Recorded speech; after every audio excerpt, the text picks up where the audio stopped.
খুবই আনন্দের বিষয় যে এই মানে মোবাইলে বা অনলাইনে টেকনোলজিকে যে আমরা কাজে লাগাতে পারছি, এটা আমরা 8-10 বছর 15 বছর আগে শুনেছিলাম যে আমার এক খালাজান এতে থাকতেন, সৌদিতে থাকতেন, উনি অনলাইনে নাকি কনসেপ্ট শিখছেন। আমাদের বিশ্বাস হতো কতক্ষণ এসব অনলাইনে করা যায় রে বাবা।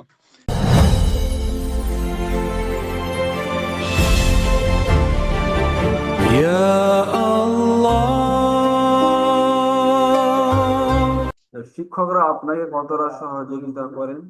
হজরত খুব ভালো করে ক্লাস করান, আমাদের খুব ভালো লাগে এবং খুব আন্তরিকতার সাথে করেন হুজুর। আমাদের কোনো অসুবিধা হয় না। আপনার পড়ার মানটা কতটা উন্নত হয়েছে? যে আমি সব কায়দা কানুন গুলো জেনে গেছি এখন।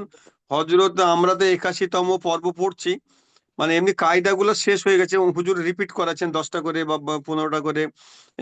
3-4 দিনে শেষ হয়ে যাবে, কি 5-7 দিনে শেষ হয়ে যাবে, তারপর ইনশাল্লাহ আমাদের কোরআন শরীফ ধরাবেন।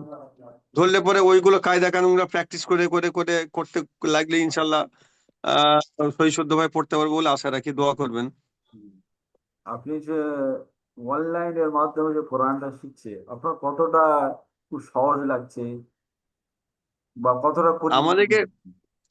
খুবই আনন্দের বিষয় যে এই মানে মোবাইলে বা অনলাইনে টেকনোলজিকে যে আমরা কাজে লাগাতে পারছি, এটা আমরা 8-10 বছর 15 বছর আগে শুনেছিলাম যে আমার এক খালাজান এতে থাকতেন, সৌদিতে থাকতেন, উনি অনলাইনে নাকি কনসেপ্ট শিখছেন। আমাদের বিশ্বাস হতো কতক্ষণ এসব অনলাইনে করা যায় রে বাবা।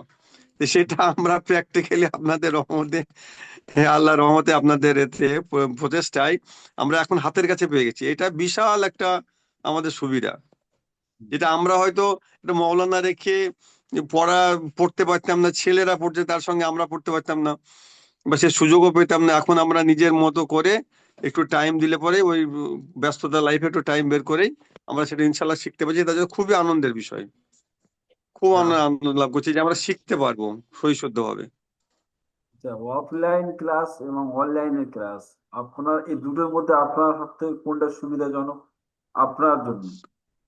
আমাদের জন্য বা আমাদের এজেন্টদের জন্য বা এই ব্যস্ততা লাইফে হুজুর সব থেকে ভালো বলবো অফলাইন থেকেও আমাদের জন্য ওই অনলাইনে ক্লাসটা আমাদের জন্য জরুরি।